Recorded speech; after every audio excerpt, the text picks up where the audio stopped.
Hello everyone, एक बार फिर से आप सभी का स्वागत है हमारे channel current affairs by Ravi पे। और ये है हमारी डेली करंट अफेयर्स की सीरीज़ जिसमें हम हर दिन टॉप 12 करंट अफेयर्स को डिस्कस करते हैं उस पर्टिकुलर डे के। ठीक है, तो आज के सेशन में हम 12 सितंबर 2025 के मोस्ट इंपॉर्टेंट करंट अफेयर्स देखेंगे और यहाँ से आपके एग्जाम में क्वेश्चंस आने की प्रोबेबिलिटी सबसे ज़्यादा है। ये सारे क्वेश्चंस आपके लिए सेलेक्टेड और मोस्ट इंपॉर्टेंट ही लिए गए हैं। ठीक है, तो मेरे साथ एंड तक ज़रूर बने रहिएगा। यहाँ पे मेरा पर्पज़ ये रहता है कि मैं कम से कम आपका समय लेते हुए ज़्यादा से ज़्यादा करंट अफेयर्स को रिवाइज करवा सकूँ। ठीक है, इसके अलावा आज के सेशन में एक खास बात ये रहने वाली है कि हर एक क्वेश्चन में हम लोग कुछ और एक्स्ट्रा फैक्ट्स या पुराने करंट अफेयर्स को रिलेट करते हुए देखते चलेंगे। ठीक है, तो आइए स्टार्ट करते हैं अपना सेशन। और हमेशा की तरह हमारा जो सेशन है वो रिवीजन के साथ शुरू होता है। तो हर दिन हम जो एक दिन पुराना सेशन हमारा हो चुका होता है उसका क्विक रिवीजन करते हैं। ठीक है, तो कोई भी यहाँ पे अगर इन क्वेश्चंस को डिटेल में पढ़ना चाहता है तो वो हमारे पुराने लेक्चर को रेफर कर सकता है। अदरवाइज यहाँ पे हम लोग सिर्फ क्विक रिवीजन के तौर पे इसको देखेंगे, सरसरी निगाह डालते हुए हर क्वेश्चन पे आगे बढ़ेंगे। ठीक है, तो फर्स्ट क्वेश्चन था कल का, फ्रांस के नए प्रधानमंत्री कौन बन गए हैं। तो फ्रांस में नए प्रधानमंत्री नियुक्त हुए हैं सेबास्टियन लेकोर्नो। इनका नाम ज़रूर याद रखिएगा। आपने ज़रूर नाम सुना होगा इमैनुअल मैक्रोन का, फ्रांस से। ये कौन सी इंपॉर्टेंट पोजीशन पे हैं? तो इमैनुअल मैक्रोन जो हैं वो फ्रांस के प्रेसिडेंट हैं। ठीक है, विश्व आत्महत्या रोकथाम दिवस 2025 कब मनाया गया है? हमने ये मनाया है 10 सितंबर को। और इस साल के लिए थीम क्या रखी गई थी? आत्महत्या पर दृष्टिकोण बदलना, यानी कि changing the narrative on suicide. ठीक है, नेक्स्ट है, भारतीय फुटबॉल टीम ने काफा नेशंस कप 2025 में कौन सा पदक जीता है? तो हमने इसमें जीता है कांस्य पदक। ठीक है, नेक्स्ट था, 102 वर्षीय कोकिजी अकुजावा माउंट फुजी पर चढ़ने वाले सबसे उम्रदराज व्यक्ति बन गए हैं। वो किस देश से संबंधित हैं? तो ये जापान को बिलोंग करते हैं और ये इस माउंटेन पर चढ़ने वाले सबसे ज़्यादा उम्र के व्यक्ति बन गए हैं। नेक्स्ट था, सितंबर 2025 में व्यापक विरोध प्रदर्शनों के बीच किस पड़ोसी देश के प्रधानमंत्री केपी शर्मा ओली ने अपने पद से इस्तीफा दे दिया है? वेरी वेरी इंपॉर्टेंट क्वेश्चन, और ये नेपाल से हैं। आप देख रहे होंगे कि ये कितना ज़्यादा ट्रेंडिंग टॉपिक चल रहा है। नेक्स्ट क्वेश्चन था, किस देश ने अपनी पहली स्वदेशी लंबी दूरी की क्रूज मिसाइल FP5 फ्लैमिंगो का सफल परीक्षण किया है? तो ये परीक्षण किया था यूक्रेन कंट्री ने। सितंबर 2025 में किस राज्य को 99.3% साक्षरता दर के साथ भारत का चौथा पूर्ण साक्षर राज्य घोषित किया गया? तो ये स्टेट है हिमाचल प्रदेश। ठीक है, हिमाचल प्रदेश चौथा पूर्ण साक्षर राज्य था। इसके पहले कौन से 3 स्टेट हैं जो कि पूर्ण साक्षर राज्य ऑलरेडी हैं? इसमें पहला है मिजोरम, सेकंड है गोवा और थर्ड है त्रिपुरा। ठीक है, हिमाचल प्रदेश इसी के साथ चौथा राज्य बन गया है। नेक्स्ट है, किस राज्य के डेब्रीगढ़ वन्यजीव अभ्यारण्य को राष्ट्रीय बाघ संरक्षण प्राधिकरण यानी NTCA द्वारा भारत का सबसे नवीनतम बाघ अभ्यारण्य बनाने की मंजूरी मिली है? तो ये है उड़ीसा। ठीक है, उड़ीसा यहाँ पे बिल्कुल सही था। नेक्स्ट है, सितंबर 2025 में भारतीय नौसेना के 11वें एमिनेशन कम टॉर्पीडो कम मिसाइल बार्ज LSAM-25 यार्ड 135 का जलावतरण कहाँ हुआ है? तो ये हुआ था ठाणे में। ठीक है, इसके बाद नेक्स्ट था, केंद्रीय संचार मंत्री ज्योतिरादित्य M सिंधिया ने UPI UPO एकीकरण परियोजना का उद्घाटन कहाँ पर किया गया? तो इसका उद्घाटन हुआ था दुबई में। यहाँ पे UPI क्या है? यूनिफाइड पेमेंट इंटरफेस, और UPO क्या था? Universal postal union. ठीक है, नेक्स्ट क्वेश्चन था, सितंबर 2025 में राष्ट्रीय विज्ञान संचार और नीति अनुसंधान संस्थान की नई निदेशक कौन बन गई हैं? ये बन गई हैं डॉक्टर गीता वानी रायसम। और लास्ट क्वेश्चन था, G20 शिखर सम्मेलन 2026 की मेज़बानी कौन सा देश करेगा? इसकी मेज़बानी करने वाला है USA यानी संयुक्त राज्य अमेरिका। ठीक है, आपसे पूछा जाए अगर कि G20 शिखर सम्मेलन इंडिया ने कब होस्ट किया, यानी इंडिया कब इसका मेज़बान था? तो इंडिया 2023 में इसका मेज़बान था। ठीक है, तो ये हमारे 12 क्वेश्चन थे कल के, और अब हम शुरू करेंगे आज का सेशन अपना। तो आगे बढ़ने से पहले मैं आपको एक छोटी सी इन्फॉर्मेशन देना चाहती हूँ। हमारी जो अगस्त मंथ की मंथली करंट अफेयर्स की बुक है वो रिलीज़ कर दी गई है। इसके अलावा लास्ट 8 मंथ के करंट अफेयर्स की बुक भी अवेलेबल है। आप इन बुक्स को परचेज कर सकते हैं www.ravibookspdf.com पर जाके। और आप यहाँ पे इसका छोटा सा सैम्पल भी देख सकते हैं किस तरह से टॉप 550+ MCQ की ये ई बुक है, जिसमें हर क्वेश्चन को अच्छे तरीके से एक्सप्लेन किया गया है विद इमेजेस, ताकि आपको लॉन्ग टर्म के लिए याद हो सके। ठीक है, तो आप यहाँ पे सैम्पल देख सकते हैं, और अगर आपको पसंद आए तो आप इस वेबसाइट पर जाकर इन बुक्स को परचेज कर सकते हैं। ठीक है, आइए स्टार्ट करते हैं अपना पहला question. Football tournament CAFA nations cup 2025 किसने जीता है? तो ये जो फुटबॉल टूर्नामेंट है काफा नेशंस कप 2025, इसकी विनर कंट्री कौन सी रही आपको ये बताना है। आंसर हो जाएगा उज़्बेकिस्तान। ठीक है, बहुत ही ट्रेंडिंग टॉपिक है ये भी। बी ऑप्शन यहाँ पे बिल्कुल सही रहेगा। इसके बारे में थोड़ी सी और चर्चा करते हैं। सबसे पहले काफा का फुल फॉर्म क्या है? Central Asian football association Nations cup 2025, और काफा नेशंस कप 2025 की विजेता टीम है उज़्बेकिस्तान। ठीक है, उज़्बेकिस्तान ने ईरान को 1-0 से हराया। इसी के साथ ये इनका पहला काफा नेशंस कप खिताब था। ठीक है, स्वर्ण पदक विजेता रही उज़्बेकिस्तान, रजत पदक जीता था ईरान ने, और कांस्य पदक था भारत के नाम। इसी के साथ ओमान को हमने पेनाल्टी शूटआउट में 3-2 से हराया था। ये भारत का काफा नेशंस कप में पहला पदक था। ये भी आपके लिए बहुत इंपॉर्टेंट है क्योंकि इंडिया को इसमें ब्रोंज मेडल मिला है। आयोजन स्थल यानी ये कहाँ पर ऑर्गेनाइज किया गया था? तो तजिकिस्तान और उज़्बेकिस्तान कंट्री में। ये पहला क्वेश्चन आपके लिए बहुत ज़्यादा इंपॉर्टेंट रहने वाला है। ठीक है, यहाँ पे उज़्बेकिस्तान कंट्री का नाम आते ही आपको याद आ जाना चाहिए कि पिछले दिनों हमारी एससीओ की समिट हुई थी और उसमें 10 मेंबर कंट्रीज़ हैं इन टोटल, जिसमें से एक कंट्री है उज़्बेकिस्तान। ठीक है, तो आप इस तरह से करंट अफेयर्स को रिलेट करके याद रख सकते हैं कि हमारी एससीओ की समिट हुई थी 31 अगस्त और 1 सितंबर को। कहाँ पे हुई थी? तो चाइना के तियानजिन शहर में, और इसमें one of the member country है आपकी उज़्बेकिस्तान। ठीक है, इसी के साथ चलिए हम खेल पुरस्कार 2025 एक बार रिवाइज कर लेते हैं। कौन कौन से important sport related current affairs हैं आपके। पहला यहाँ पे मेजर ध्यानचंद खेल रत्न 2024। इसके लिए कौन कौन से लोग नॉमिनेट हुए थे? तो फर्स्ट है इसमें मनु भाकर, इनको शूटिंग में मिला था ये मेजर ध्यानचंद खेल रत्न। फिर डी गुकेश को मिला था शतरंज की कैटेगरी में, हरमनप्रीत सिंह को हॉकी के लिए, और प्रवीण कुमार को पैरा एथलीट में। फिर इसके बाद मियामी ओपन चैंपियन 2025 महिला एकल की विजेता कौन रही? Aryna Sabalenka. इनकी कंट्री याद रखिएगा, ये बेलारूस से हैं। पुरुष एकल का खिताब जीता था जैकब मेंसिक ने, ये चेक रिपब्लिक से हैं। ठीक है, फिर है खेलो इंडिया पैरा गेम्स 2025। इसके विजेता स्टेट कौन सा था? हरियाणा। ठीक है, टोटल इनके पास 104 पदक थे इसमें, और इसका सेग्रीगेशन किस तरह से है? 34 स्वर्ण, 39 रजत, इसके अलावा 31 कांस्य। ठीक है, फिर महिला प्रीमियर लीग 2025 के विजेता टीम कौन सी रही? मुंबई इंडियंस, और इन्होंने हराया था दिल्ली कैपिटल्स को। इंडियन ओपन 2025 स्क्वैश पुरुष एकल की विजेता कौन रहे? करीम एल टॉर्की। ठीक है, महिला एकल की बात करेंगे तो इसमें विनर थी अनाहत सिंह। फिर है एशियाई कुश्ती चैंपियनशिप 2025। इसकी विजेता टीम थी ईरान। इन्होंने टोटल 17 पदक जीते, 9 स्वर्ण, 4 रजत, 4 कांस्य था जिसमें कि, और इसमें भारत को मिला था कुल 10 पदक, 1 स्वर्ण, 3 रजत और 6 कांस्य पदक। ठीक है, फिर बात करेंगे 41वें स्पेनिश सुपर कप 2025 की विजेता की, और इसकी विजेता टीम रही FC बार्सिलोना। खेलो इंडिया विंटर गेम्स की बात करेंगे तो इसमें विनर थी भारतीय सेना। इनके पास कुल 18 पदक थे, जिसमें से 7 स्वर्ण, 5 रजत और 6 कांस्य पदक थे। फिर है खो खो विश्व कप 2025। इसमें पुरुष और महिला वर्ग के विजेता भारत थी, यानी दोनों ही कैटेगरीज में भारत विनर रही। इन्होंने हराया था नेपाल को पुरुष और महिला वर्ग दोनों में। ठीक है, फिर है UEFA यूरोपा लीग 2025। इसका खिताब जीता था टोटेनहम हॉटस्पर ने। इटालियन ओपन 2025 में पुरुष एकल का खिताब जीता था कार्लोस अल्कराज ने, और महिला एकल का खिताब जीता था जैस्मिन पाउलिनी ने। ठीक है, ये आपकी शीट है मोस्ट इंपॉर्टेंट खेल पुरस्कार की। आप इसका स्क्रीनशॉट ले सकते हैं या फिर आप कहीं पे नोट कर सकते हैं। यहाँ से एग्जाम में क्वेश्चन आने की संभावना बहुत ज़्यादा है। नेक्स्ट क्वेश्चन पे चलेंगे। दुनिया का पहला सिरेमिक कचरे से बना पार्क अनोखी दुनिया कहाँ पर स्थापित किया जा रहा है? तो दुनिया का ये पहला ऐसा पार्क है जिसको कि सिरेमिक के वेस्ट से बनाया जा रहा है, और कहाँ पे इसको स्टैब्लिश किया जा रहा है आपको ये बताना है। तो आंसर करेक्ट हो जाएगा आपका उत्तर प्रदेश। ठीक है, बुलंद शहर में बनाया जा रहा है, उत्तर प्रदेश के बुलंद शहर में। ओके, इसके बारे में थोड़ी और चीज़ें देखते हैं। उत्तर प्रदेश के बुलंदशहर स्थित खुर्जा में पूरी तरह से सिरेमिक कचरे से बना दुनिया का ये पहला पार्क है, जिसका नाम रखा गया है अनोखी दुनिया। ये पार्क करीब 2 एकड़ में फैला है, और इसे लगभग 80 टन सिरेमिक कचरे से 5.86 करोड़ रुपए की लागत से बनाया गया है। सिरेमिक कचरा उन सिरेमिक आधारित उत्पादों से निकलने वाला अपशिष्ट है जो अब उपयोग में नहीं है, जैसे कि टूटी हुई टाइलें, बर्तन और सैनिटरी वेयर। ठीक है, तो सिरेमिक कचरे का यूज़ करके इस पार्क को क्रिएट किया जा रहा है, जिसका नाम है अनोखी दुनिया। कहाँ पर? उत्तर प्रदेश के बुलंदशहर में। ठीक है, उत्तर प्रदेश से आपको तुरंत याद आना चाहिए कि उत्तर प्रदेश आपके GI टैग की लिस्ट में सबसे ऊपर आ चुका है, यानी जितने भी स्टेट्स हैं पूरे इंडिया में सबसे ज़्यादा GI टैग्स किसके पास हैं? उत्तर प्रदेश के पास। कितने हैं? 77 GI टैग्स। ठीक है, इसके अलावा याद रखना है आपको कि यहाँ पे एक डिजिटल कुंभ म्यूजियम भी क्रिएट किया जा रहा है उत्तर प्रदेश में, और ये कहाँ पे बनाया जाएगा? तो प्रयागराज में। आपसे एग्जाम में पूछा जा सकता है कि डिजिटल कुंभ म्यूजियम कहाँ पे बनाया जाएगा, तो उत्तर प्रदेश के शहर प्रयागराज में। ठीक है, नेक्स्ट क्वेश्चन है, अमेरिका के पूर्व राष्ट्रपति बराक ओबामा ने किस डॉक्यूमेंट्री के लिए आउटस्टैंडिंग नैरेटर श्रेणी में एमी पुरस्कार जीता है? तो फॉर्मर US के प्रेसिडेंट है बराक ओबामा। इन्होंने आउटस्टैंडिंग नैरेटर कैटेगरी में किस डॉक्यूमेंट्री के लिए अपनी एमी अवार्ड जीता है? करेक्ट आंसर यहाँ पे हो जाएगा बी ऑप्शन, आवर ओशंस। ठीक है, इसके लिए बराक ओबामा को एमी अवार्ड दिया गया है।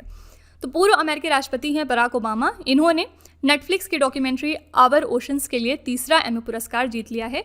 इससे पहले उन्होंने working what we do all day नामक 4 भाग वाली डॉक्यूमेंट्री सीरीज़ के लिए एमी पुरस्कार जीता था, जिसे उन्होंने 2023 में नेटफ्लिक्स के लिए निर्मित किया था। ठीक है, तो इसके पहले इनको जो है इस डॉक्यूमेंट्री के लिए भी एमी अवार्ड दिया जा चुका है। बराक ओबामा संयुक्त राज्य अमेरिका के 44वें नंबर के राष्ट्रपति थे। ये इंपॉर्टेंट बात है, आपको याद रखना है। ठीक है, अच्छा, आपसे अगर पूछा जाए कि इंडिया के अंदर क्या एमी अवार्ड किसी को मिला है, तो येस, 2023 में इंडिया के अंदर इंटरनेशनल एमी अवार्ड जो है वो दिया गया है कॉमेडियन वीर दास को। इसी के साथ ये पहले इंडियन बन गए थे जिनको कि एमी अवार्ड दिया गया था, तो इस वजह से बहुत ज़्यादा न्यूज़ में आ गए थे। ठीक है, नेक्स्ट है राष्ट्रीय वन शहीद दिवस 2025 कब मनाया गया है? नेशनल फॉरेस्ट मार्टर्स डे 2025 हमने कब सेलिब्रेट किया? करेक्ट आंसर हो जाएगा 11 सितंबर। ठीक है, 11 सितंबर को हम ये दिन ऑब्जर्व करते हैं। राष्ट्रीय वन शहीद दिवस हर साल 11 सितंबर को मनाया जाता है।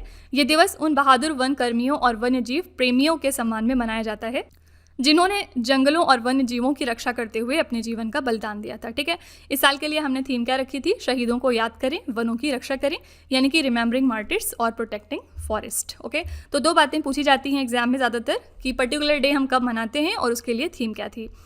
यहाँ पे 10 सितंबर है, 9 सितंबर है, 12 सितंबर है। क्विकली अगर हम देखें थोड़ा सा, तो 10 सितंबर को हम कौन सा डे मनाते हैं? World suicide prevention day. हमने पीछे अभी इसको पढ़ा है। ठीक है, फिर इसके बाद हम 11 सितंबर को एक और दिन मनाते हैं, कौन सा? World first aid day. आपको याद रखना है कि नेशनल फॉरेस्ट मार्टर्स डे के साथ साथ वर्ल्ड फर्स्ट एड डे भी हम 11 सितंबर को ही ऑब्जर्व करते हैं। फिर अगर हम 8 सितंबर पे आएंगे तो 8 सितंबर को याद रखिएगा कि ग्रैंड पेरेंट्स डे मनाया जाता है, यानी जो हमारे ग्रैंड पेरेंट्स हैं उनको डेडिकेट करने के लिए ये दिन हम सेलिब्रेट करते हैं। और 12 के बाद अगर हम 13 सितंबर को देखेंगे तो 13 सितंबर को होता है चॉकलेट्स डे। ठीक है, तो ये छोटे छोटे डेज हैं जो आपके एग्जाम में कई बार पूछ लिए जाते हैं, इनको याद रखिएगा।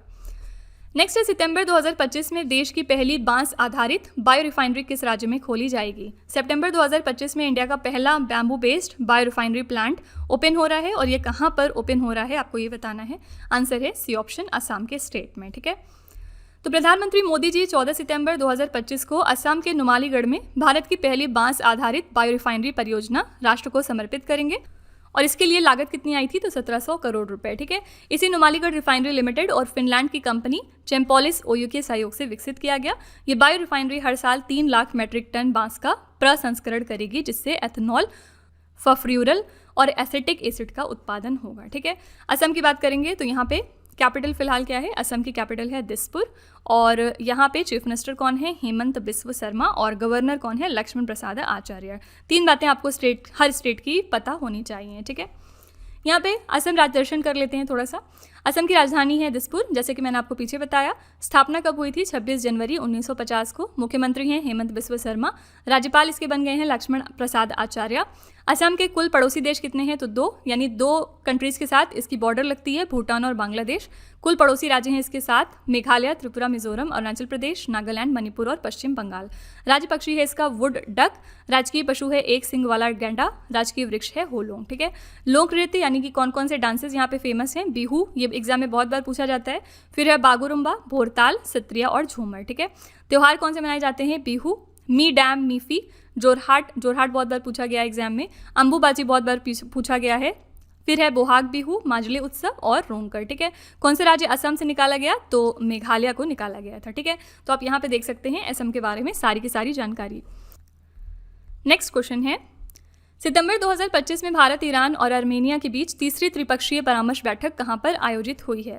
कि तीसरी ट्राइलेटरल कंसल्टेशन मीटिंग थी 3 कंट्रीज के बीच में, कहाँ पे हुई है आपको ये बताना है। तो आंसर है ईरान के तेहरान शहर में। ठीक है, इंडिया, ईरान और आर्मेनिया के बीच में ये हुई है। इस वार्ता में मुख्य रूप से अंतर्राष्ट्रीय उत्तर दक्षिण परिवहन गलियारा को मजबूत बनाने और आर्मेनिया की क्रॉस रोड ऑफ पीस परियोजना में सहयोग के विस्तार पर चर्चा हुई है। INSTC भारत को ईरान के चाबहार बंदरगाह से जोड़कर यूरोप तक पहुंच प्रदान करता है, और ये क्षेत्रीय व्यापार को बढ़ावा देने में अहम भूमिका निभा रहा है। ठीक है, बैठक में भारत की तरफ से कौन गए थे इंडिया को रिप्रेजेंट करने? तो आनंद प्रकाश, जो कि भारत के संयुक्त सचिव हैं। ठीक है, यहाँ पे अगर हम ईरान की थोड़ी सी बात करेंगे तो ईरान एक कंट्री है वेस्टर्न एशिया में, और ईरान की कैपिटल की बात करेंगे तो ईरान की कैपिटल है तेहरान। ठीक है, सिमिलरली यहाँ पे अगर हम बात करें कंट्री आर्मेनिया की, तो आर्मेनिया भी एक वेस्टर्न एशिया में लोकेटेड कंट्री का नाम है, और इसकी कैपिटल क्या है? येरेवन। ठीक है, दोनों बातें आपको याद रखनी है। नेक्स्ट है विश्व चैंपियन डी गुकेश को हराने वाले सबसे युवा ग्रैंड मास्टर कौन बन गए हैं। यंगेस्ट ग्रैंड मास्टर कौन है जिन्होंने डिफीट किया है वर्ल्ड चैंपियन डी गुकेश को। करेक्ट आंसर हो जाएगा ए ऑप्शन यहाँ पे अभिमन्यु मिश्रा। ठीक है, ये यंगेस्ट ग्रैंड मास्टर बन गए हैं जिन्होंने डी गुकेश को हराया है। 16 वर्ष के हैं ये अमेरिकी शतरंज खिलाड़ी अभिमन्यु मिश्रा। इन्होंने फिडे ग्रैंड स्विस 2025 में इतिहास रच दिया है। उन्होंने मौजूदा विश्व चैंपियन डी गुकेश को हराकर शास्त्रीय शतरंज में किसी विश्व चैंपियन को मात देने वाले सबसे कम उम्र के खिलाड़ी बनने का रिकॉर्ड बना लिया। ठीक है, और ये जिसमें इन्होंने हराया है डी गुकेश को, ये कहाँ पे ऑर्गेनाइज किया गया था, समरकंद उज्बेकिस्तान में। ठीक है, इसी के साथ आपसे एग्जाम में ये पूछा जा सकता है कि इंडिया की तरफ से सबसे लेटेस्ट ग्रैंड मास्टर कौन है। तो ये 89th के ग्रैंड मास्टर है हमारे, जिनका नाम है रोहित कृष्णा। ठीक है, इसी साल ये ग्रैंड मास्टर बने हैं, इनका नाम जरूर आपको याद रखना है। इसी के साथ इनके पहले कौन ग्रैंड मास्टर बनी थी, तो 88 नंबर पे आती हैं दिव्या देशमुख। ठीक है, दोनों ही नाम आपके लिए इंपॉर्टेंट हैं, आपके एग्जाम में पूछे जा सकते हैं। चलिए यहाँ पे शतरंज खेल 2025 के सारे करंट अफेयर्स देख लेते हैं। फिडे महिला शतरंज विश्व कप 2025 का खिताब जीतने वाली पहली भारतीय महिला खिलाड़ी कौन बनी थी, ये थी दिव्या देशमुख। ठीक है, जिनके बारे में हमने पीछे चर्चा की। 6वां स्टेपन अवज्ञान मेमोरियल शतरंज टूर्नामेंट जीता था अरविंद चिदंबरम ने।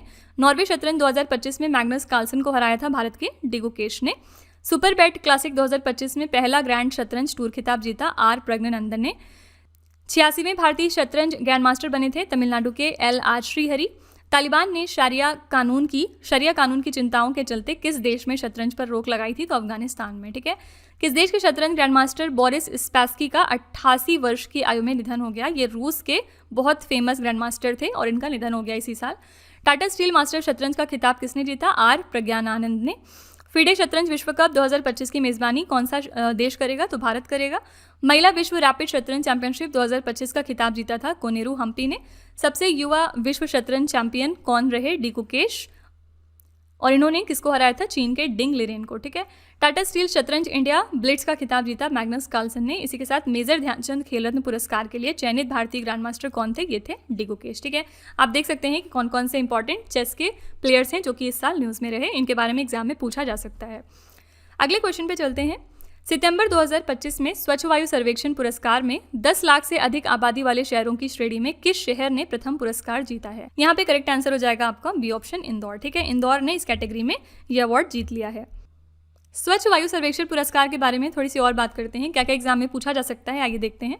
केंद्रीय पर्यावरण मंत्री भूपेंद्र यादव ने राष्ट्रीय राजधानी दिल्ली के इंदिरा पर्यावरण भवन में स्वच्छ वायु सर्वेक्षण पुरस्कार प्रदान कर दिए हैं।